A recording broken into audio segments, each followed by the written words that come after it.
ہمیں صحیح حدیث سے پتہ چلتا ہے، یہ معجم طبرانی کی حدیث ہے، امام بہقی رحمہ اللہ تعالی عنہ نے بھی اس کو ذکر کیا ہے،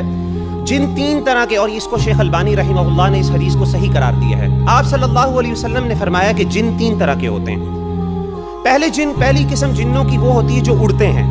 they have the ability to fly۔ علماء کہتے ہیں عام طور پہ ان کی کوئی فزیکل فارم نہیں ہوتی، ان کی کوئی اسپیسیفک فارم نہیں ہوتی، بلکہ یہ بھاپ کی طرح ہوتے ہیں، ٹھیک ہے، اسموک کی طرح ہوتے ہیں، تو یہ اڑ سکتے ہیں، ان کے پاس یہ ایبلٹی ہے کہ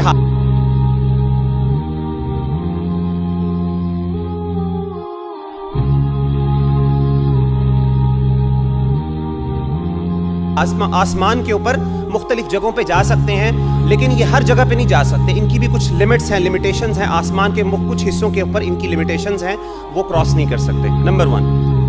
نمبر 2، وہ ہیں جو کہ جانوروں کی شکل پہ عام طور پہ نظر آتے ہیں، جیسے سانپ ہو گئے، بلیاں ہو گئیں، اسی طریقے سے کتے ہو گئے، بلیک ڈاگز ہو گئے، خاص طور پہ کالے رنگ کے جو ڈاگز ہیں یا اس طرح کے جانور ہیں، ان کی شکلوں میں عام طور پہ یہ جن آتے ہیں۔ اور تیسری چیز آپ صلی اللہ علیہ وسلم نے وہ یہ فرمائی، آپ نے فرمایا کہ کچھ نیک جن بھی ہوتے ہیں، مسلمان جن بھی ہوتے ہیں۔ عام طور پہ علماء کا اس کے بارے میں رائے یہ ہے کہ اس طرح کے جو جن ہیں، جو نیک جن ہوتے ہیں، یہ اپنی شکل کو بدل نہیں سکتے،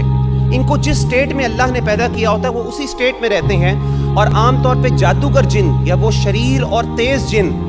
جس طرح انسانوں کے اندر جادوگر ہوتے ہیں، حضرت عمر بن خطاب رضی اللہ تعالی عنہ کے بارے میں ان سے پوچھا گیا کہ جن کیا اپنی شکل بدل سکتے ہیں کہ نہیں، اور یہ حدیث بالکل اوتھینٹک ہے، شیخ البانی نے اس کو صحیح قرار دیا ہے، بلکہ شیخ ابن حجر نے، امام ابن حجر رحمہ اللہ نے اس کو امام عمر بن خطاب رضی اللہ عنہ کے اس قول کو اوتھینٹک قرار دیا ہے، مصنف ابن ابی شیبہ میں یہ قول موجود ہے۔ وہ فرماتے ہیں کہ جن جو ہے اصل میں اپنی شیپ کو بدل نہیں سکتا، لیکن جس طرح انسانوں کے اندر جادوگر ہوتے ہیں، اسی طریقے سے جنوں میں بھی جادوگر ہوتے ہیں، اور وہ جو جادوگر جن ہوتے ہیں، جو شریر جادوگر جن ہوتے ہیں یا بڑے پاورفل جن اور خبیث جن ہوتے ہیں، وہ اپنی شکل کو فارم چینج کر سکتے ہیں۔ تو نیک جن جو ہیں وہ اپنی شکلوں کو بدل نہیں سکتے، اللہ نے جس طرح ان کو بنایا وہ اسی طریقے سے اس کنڈیشن میں رہتے ہیں۔ باقی یہ بات ہمیشہ یاد رکھیے گا، کیونکہ عام طور پہ یہ معاملات علم غیب کے ساتھ ان کا تعلق ہے، ہم ان کے بارے میں زیادہ کوئی یعنی بہت کلیئر کٹ بات نہیں کر سکتے، ہم ان کے بارے میں بہت کلیئر باتیں نہیں کر سکتے، ہم صرف وہ باتیں کر سکتے ہیں جو قرآن اور حدیث سے ہمیں اوتھینٹک سورسز کے ذریعے ملی ہیں۔ اس کے علاوہ کوئی تجربات ہوتے ہیں، بعض لوگ یہ کہتے ہیں وہ کہتے ہیں، وہ صحیح بھی ہو سکتی ہیں، غلط بھی ہو سکتی ہیں، ان کے اوپر ہمیں یقین رکھنا نہیں چاہیے۔